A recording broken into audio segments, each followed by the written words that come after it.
If you have ever lain awake at 3 in the morning doing math you cannot make work, rent against a paycheck, groceries against a gas tank, love against exhaustion, then you already know Daniel Reyes before I tell you a single thing about him.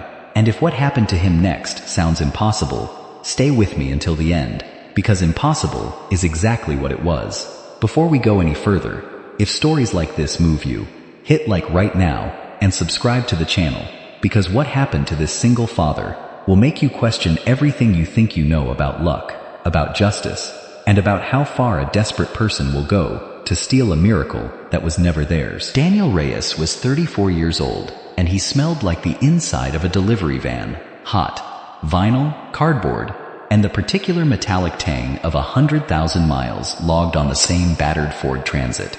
He drove for a regional parcel company out of a gray industrial park on the edge of town.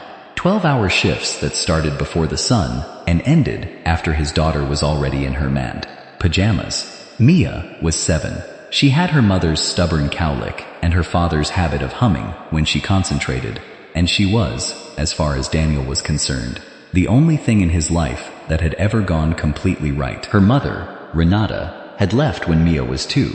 Not out of cruelty exactly, but out of the same restless unhappiness that some people carry, like a low fever their whole lives. She sent a birthday card most years. She did not send money. Daniel had stopped waiting for either a long time ago.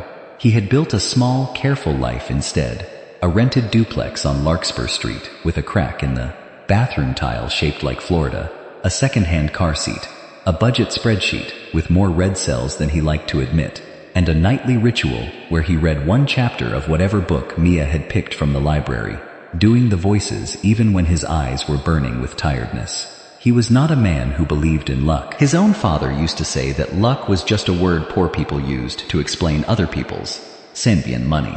And Daniel had absorbed that bitterness early, the way children absorb everything their parents are ashamed of and afraid of in equal measure.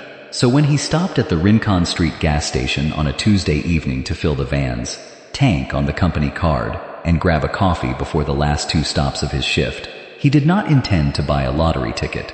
He had, in fact, never bought one in his life. It was the cashier, a heavyset man named Owen, who worked the register most evenings and knew Daniel by his order.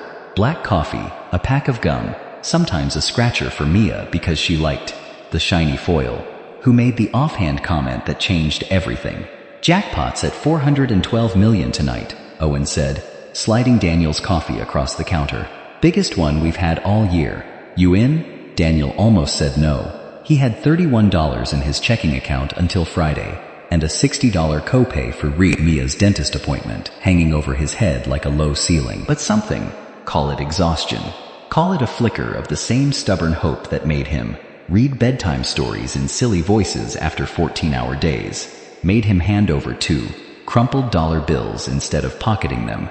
"Quick pick," he said. "Why not?" He did not check the ticket that night. He folded it into the cup holder of the van, forgot about it through the last 2 deliveries, forgot about it again during the drive home, and only remembered it 3 days later, on a rainy Friday afternoon, when Mia, babysitter, texted to say she had a fever and Daniel had to leave work early to pick her up. He was digging through the cup holder for a granola bar wrapper to throw away when his fingers closed around the folded ticket instead. He almost tossed it in the trash bag hanging from the gear shift. Instead, some small, tired impulse made him put it in his wallet. The drawing had happened 2 nights before. He did not think about that either. Not until Sunday morning, when he was scrolling through his phone over a bowl of cereal, while Mia colored at the kitchen table, and a headline caught his eye. "Mystery winner, $412 million jackpot ticket sold in Maple County, still unclaimed." Maple County was where he lived.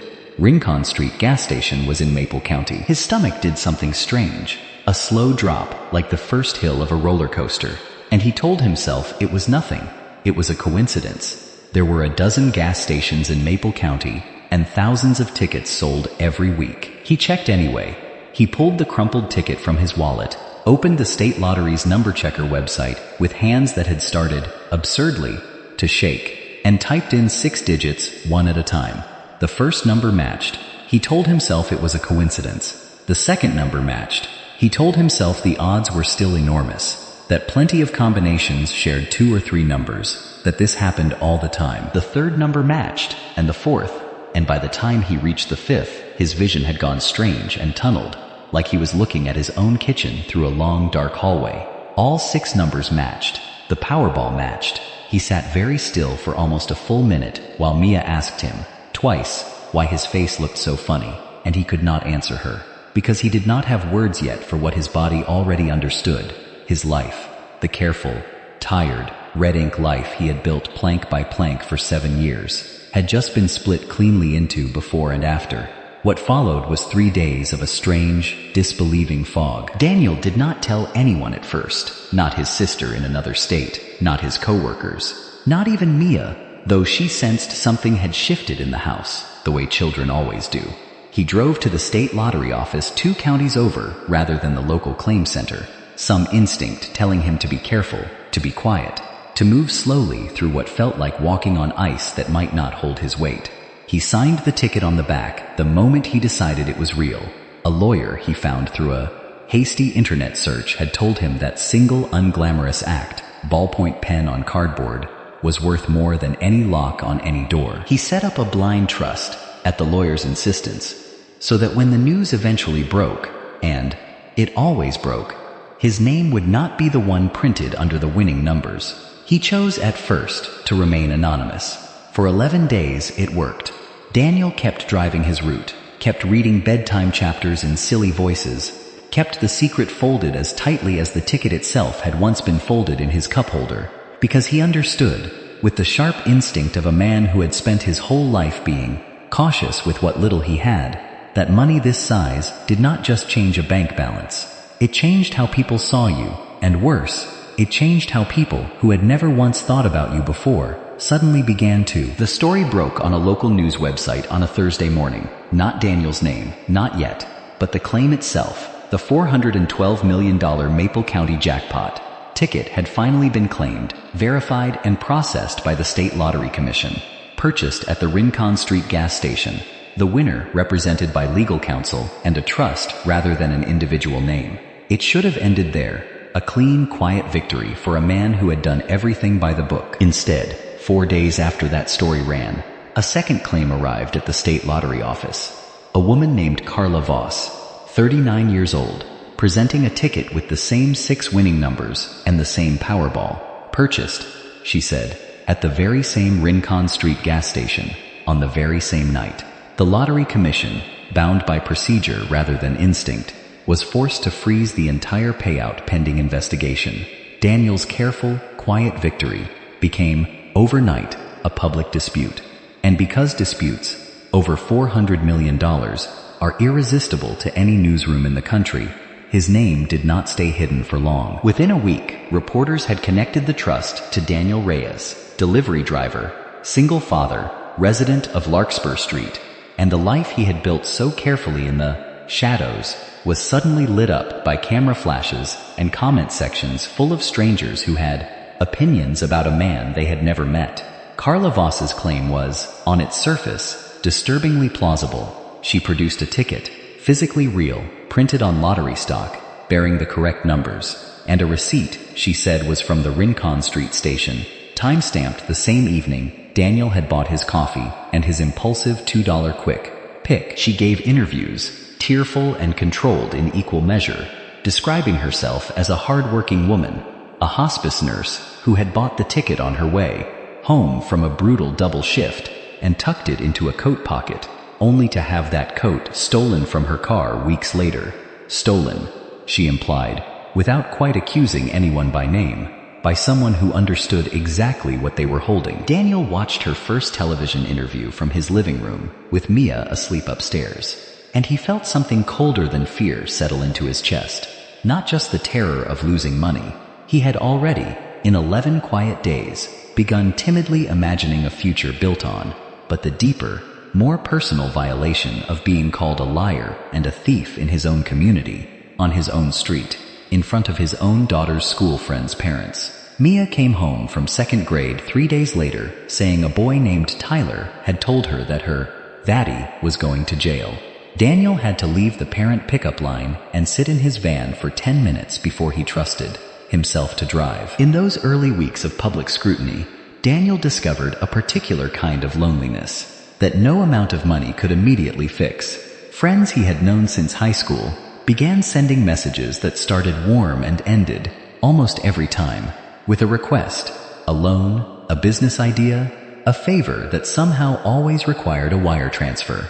His own sister, whom he loved, and who loved him back without a shred of malice, called crying one night, not because she doubted him, but because she had read an online comment calling their late father a con man by association, and she wanted Daniel to understand how much it hurt to watch strangers rewrite their family's whole history in a single afternoon based on nothing but a headline. Daniel sat with the phone against his ear long after she had said goodnight, staring at the crack shaped like Florida on his bathroom tile, and understood for the first time just how thoroughly a public accusation could reach backward into a life and stain even the cans, parts that had nothing to do with the accusation itself. He kept driving his route during that stretch, against the advice of nearly everyone around him. His manager offered him a leave of absence, gently, clearly assuming Daniel would want to disappear from public view. Daniel refused. He told her, in words he had not fully worked out until he said them out loud, that if he hid now, it would look exactly like guilt to anyone watching. And worse, it would feel like guilt to himself, a slow erosion of the plain fact that he had done nothing wrong. So he loaded packages into the same battered Ford Transit every morning, and customers on his route began recognizing him from the news, some offering awkward, well-meaning congratulations, a few muttering, just loud enough to be heard, that money like that never came to honest people.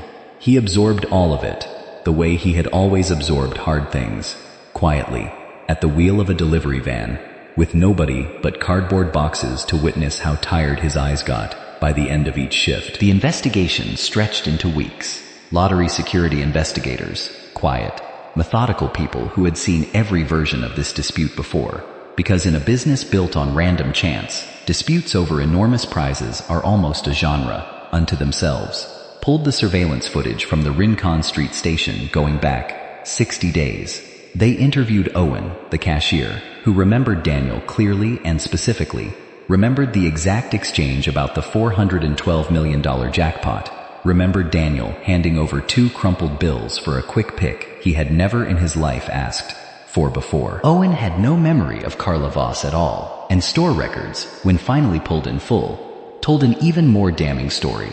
The terminal transaction logs showed that the specific ticket, serial number matching the winning numbers, had been printed at 6:47 p.m. on a Tuesday, the same transaction, time-stamped to the second, in which Daniel's coffee and gum had been rung up together on a single receipt. Carla Voss's receipt, when examined by forensic document analysts, showed telltale signs of digital alteration, font kerning inconsistent with the station's actual point-of-sale printer, a timestamp that did not match the station's internal clock drift on that specific date, and paper stock subtly different from genuine register tape purchased by that franchise location. It emerged, slowly and with the particular ugliness that true stories about desperate people often have, that Carla Voss was not a hospice nurse working brutal double shifts out of quiet devotion. She had, in fact, been a patient care assistant at a hospice facility until 18 months earlier, when she was quietly let go following an internal investigation into missing patient medications, a matter that had been handled without criminal charges, in the way institutions sometimes handle things to avoid scandal, but which had left her unemployed, deeply in debt, and, according to 2 former co-workers who eventually spoke to investigators, obsessed in the months before the drawing with online forums that dissected exactly how forged lottery claims had succeeded or failed in other states. She had researched, methodically, the specific weaknesses of the claims process, how long investigations typically took, how store surveillance footage was often overwritten after 30 days, unless specifically preserved, how a compelling personal story delivered on camera could shape public opinion faster than any court ever could. What she had not counted on was that the Rincon Street station's newer surveillance system, installed only 4 months earlier after a break-in at the store next door, retained footage for 90 days rather than the standard 30, and that Owen, who took a strange, proprietary pride in his regular customers, had already told two separate reporters, unprompted, the story of the tired delivery driver who never bought lottery tickets and had bought exactly one on exactly that night at his gentle prodding. Daniel did not learn any of this all at once. It came to him in pieces, in phone calls from his lawyer that he took standing in the parking lot outside Mia's school, because he could not bear to have those conversations inside the house where she might overhear, a tone in his voice, even if she could not understand the words. He learned about the altered receipt on a Tuesday. He learned about the missing medications on a Thursday.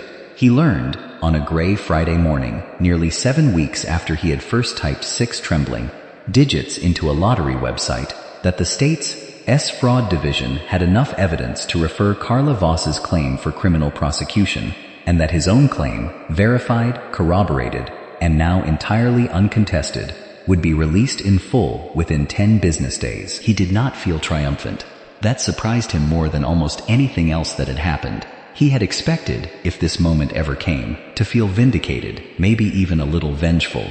After 2 months of strangers calling him a thief in comment sections, he should have known better than to read. Instead, sitting in his van in the school parking lot with his lawyer's voice still warm in his ear, he felt something quieter and heavier settle over him. A kind of grief, oddly, for Carla Voss, whoever she really was underneath the desperation that had made her steal a stranger's born in his miracle, rather than simply enduring her own hard luck, and a fierce, unfamiliar tenderness for the life he was now, finally, allowed to imagine building for his daughter without flinching.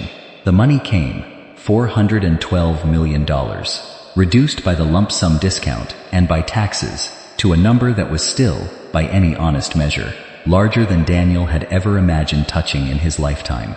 He did not buy a mansion. That was the detail reporters seemed most disappointed by when they came around for follow-up interviews months later, as though a man who had spent 7 years stretching a delivery driver's paycheck across every corner of a hard life owed the public a display of transformation they could photograph. Instead, Daniel bought the Larkspur Street duplex outright from the landlord who had raised his rent twice in 3 years, then bought the unit next door as well, knocked through a shared wall, and gave Mia the bedroom with the window that caught the morning light, the one she had always said she wanted. He fixed the cracked bathroom tile shaped like Florida, kept a single piece of it, oddly, in a drawer, because Mia had once drawn a little sun and a stick figure alligator on it in marker when she was 4, and some part of him could not bear to throw that memory into a dumpster even for fee.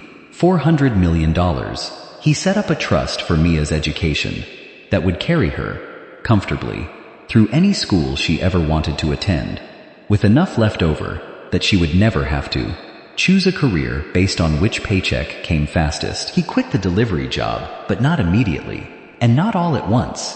He worked out his 2 weeks' notice properly, because the company had given him steady hours through some of the hardest years of his life, and because Owen, whose small, casual comment about a $412 million jackpot had started all of this, deserved to hear the news from Daniel directly rather than from a headline. He gave Owen a gift that made the older man cry behind the register, quietly, turning away so the next customer in line would not see. He set aside a portion of the winnings, a significant one, for a scholarship fund aimed, specifically, at single parents finishing vocational training. Nurses, electricians, medical technicians, the kind of unglamorous, essential careers that had let him imagine, just barely, a stable future for Mia even before the ticket. He did not make a public announcement about it. He did not want his daughter growing up believing that generosity was a performance you gave to strangers watching a camera. He wanted her to understand it as something quieter, something you did because you remembered, specifically and vividly, what it had felt like to do math at 3 in the morning that would not come out right, and because you never wanted to forget that feeling entirely, even after it stopped being your own. Carla Voss's case moved through the courts slowly, the way these things do, and Daniel testified once, briefly, describing nothing more dramatic than a man buying coffee and a quick pick on an ordinary Tuesday evening. He did not gloat. He did not look at her while he spoke. Afterward, in the hallway outside the courtroom, he passed her without a word, and something in her face, not defiance by then, but a kind of collapsed exhaustion, made him think, unexpectedly, of his own father's bitter old line about luck being a word poor people use to explain other people's money. He thought that his father had been wrong about the specific claim, but accidentally right about something underneath it. Desperation makes people reach for explanations, and sometimes for tickets that were never actually theirs to hold. 2 years later, Mia was 9, and she still colored at the same kitchen table, though it now sat in a kitchen with better light and a view of a small backyard with an actual swing set instead of a cracked patch of concrete. Daniel still read a chapter every night, still did the voices, even though he no longer had 14-hour shifts burning behind his eyes, because some rituals are not about the tiredness that first created them, but about the love that outlasted it. He kept the small chip of bathroom tile shaped like Florida in a drawer in his new bedroom, and some nights, folding laundry or paying bills that no longer made his stomach drop, he would take it out and look at Mia's small marker son and her wobbly alligator, and he would think about the version of himself who had almost thrown away a folded ticket along with a granola bar wrapper, and he would feel, every single time, a fresh and disproportionate gratitude, not for the number in his bank account, which had long since stopped feeling entirely real to him, but for the fact that he had, on one ordinary rainy Friday, reached into a cluttered cup holder and chosen, for no reason he could fully explain even now, not to let it go. Mia, for her part, understood only fragments of what was happening during those months, and Daniel worked hard, harder than he had worked at almost anything else in his life, to keep it that way. He did not want his daughter's first real memory of sudden wealth to be tangled up with courtrooms and cruel classmates and strangers arguing about her father on the internet. He answered her questions honestly but simply. Yes, some money had come to them. Yes, a lady said it was hers too. No, it was not actually hers.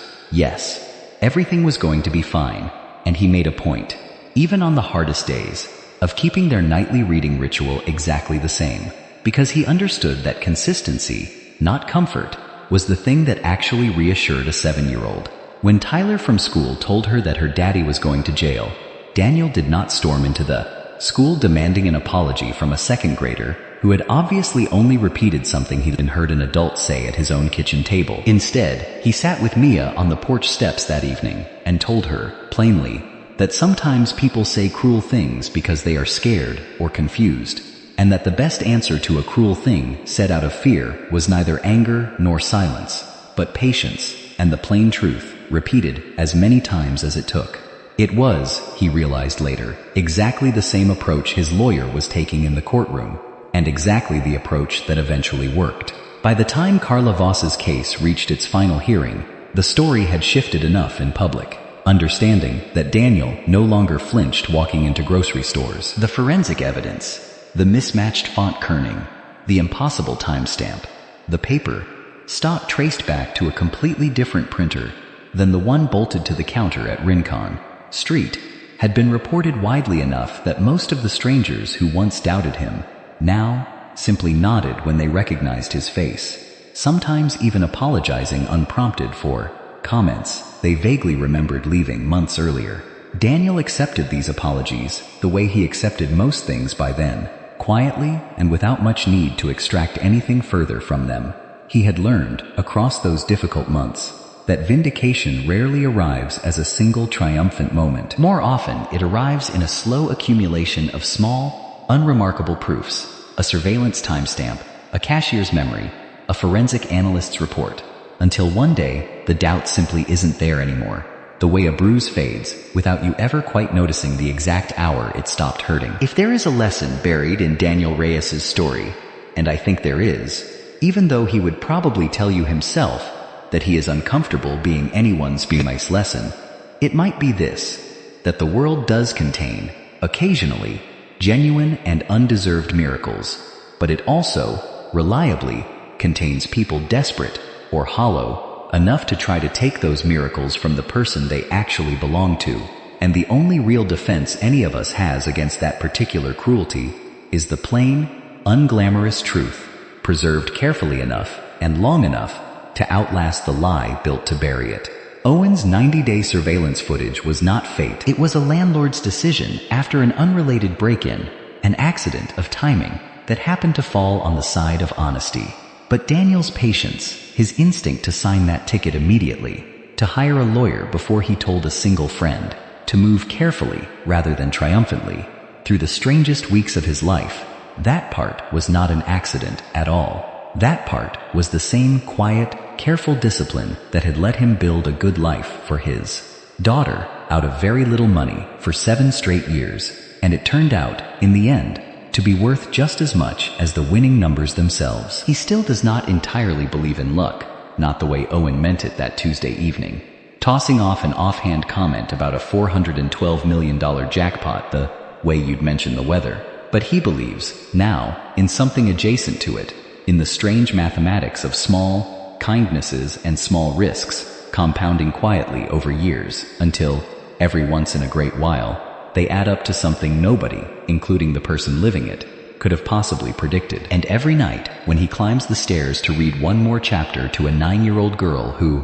still hums when she concentrates, exactly like her father, Daniel Reyes understands that whatever the number in his bank account says, the real jackpot was never really the money at all. It was simply this, a locked door that finally, truly, could not be taken away from either of them. Sometimes, on quiet evenings after Mia has fallen asleep, Daniel still sits at the kitchen table with the small chip of Florida-shaped tile in his palm, turning it over slowly under the lamplight, and he thinks about all the ordinary decisions that had to fall exactly into place for this particular ending to happen.